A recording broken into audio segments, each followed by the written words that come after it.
What's going on, guys? Welcome to the newest episode of NerdManDrew. Today we are going to discuss something pretty special. This actually happened recently in comics. In the Mighty Thor number 705, guys, we got to see the death of Jane Foster. Now, guys, Jane Foster was a pretty amazing Thor, and her story was pretty cool. So let's go right in and find out how this great hero met her bitter end.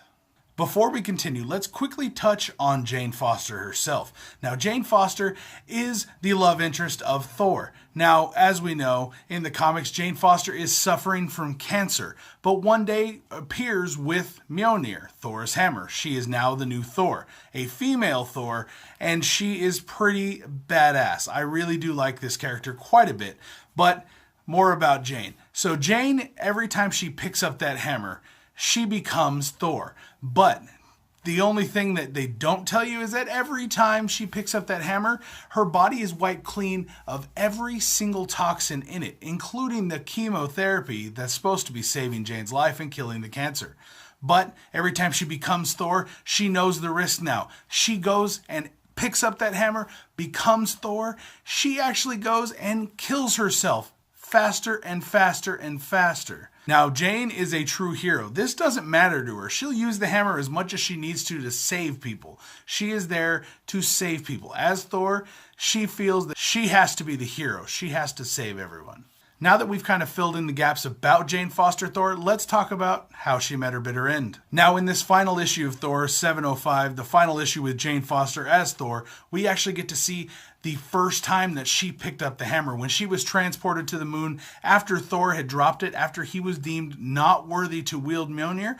Jane was transported to the moon by Heimdall, and she just said that something was calling to her. She was being called here. Please transport me here. He took her to the moon. She finds Mjolnir, picks it up, and we get this glorious image. Now, I love this picture of Jane because she is not just content, but she feels powerful. She hasn't felt powerful in a long time. This cancer is killing her, and she feels so weak. This hammer completely takes over and makes her feel powerful. That's what she loves. So I love this image, getting to see Jane fully immersed and just power flowing through her body and her just feeling so excited. I love this image. At this point, we flash back to current times where Jane is taking a freaking mighty swing into Mangog's face with her Uru hammer Mjolnir. The blow would be so massive it would throw Mangog back through a statue of Odin, destroying the statue all around him.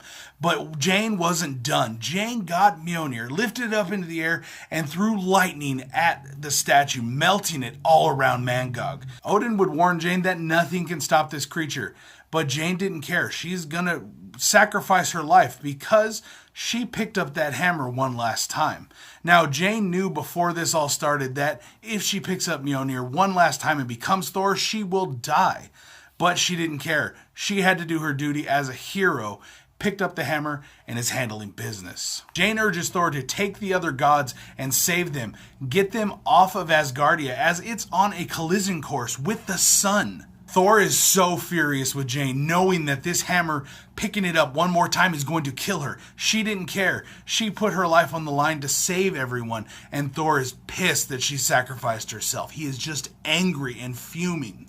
The gods would agree to leave Asgardia while Jane holds off Mangog and sacrifices herself to kill the beast. But Thor is furious. He's fighting through it. Freya orders the guards to grab Thor and make him go back, make him leave. Jane would turn and take a massive swing at Mangog, throwing the beast across. Mangog would grab Jane with his powerful tail and wrap her up and start squeezing, crushing her body. As she screams out in pain, Thor jumps in and cuts Mangog's tail off.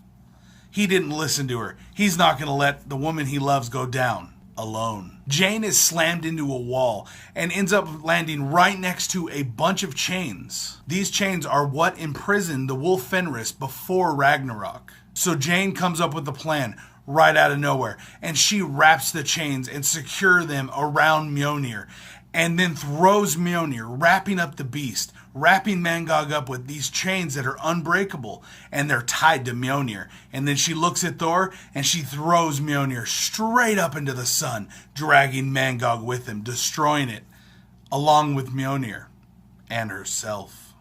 As Mjolnir disappears, a deep thunder crashes. You killed Mjolnir. You just killed yourself. Thor realizes that Jane ultimately made the ultimate sacrifice and sacrificed herself to save everyone and to stop Mangog once and for all. Thor realizes with Mjolnir now gone, Jane will start to die. Thor just looks at Jane with that look in his eyes saying, we need more time, we don't have enough time. Jane looks back at him and says, we shouldn't waste the little time we have. Thor stands before Jane, not knowing what to say. Jane smiles at Thor and tells him, say goodbye. The two lock in a kiss as Jane begins to transform back to the frail woman ridden with cancer. And she dies. Just then, Asgardia is engulfed in flames and explodes. The gods are worried that Thor and Jane weren't able to escape. Freya still has hope while Odin hangs his head in sadness. All of a sudden, there's a huge crash that lands on the surface of the moon. And when the dust settles, we see Thor holding the body of the now dead Jane Foster.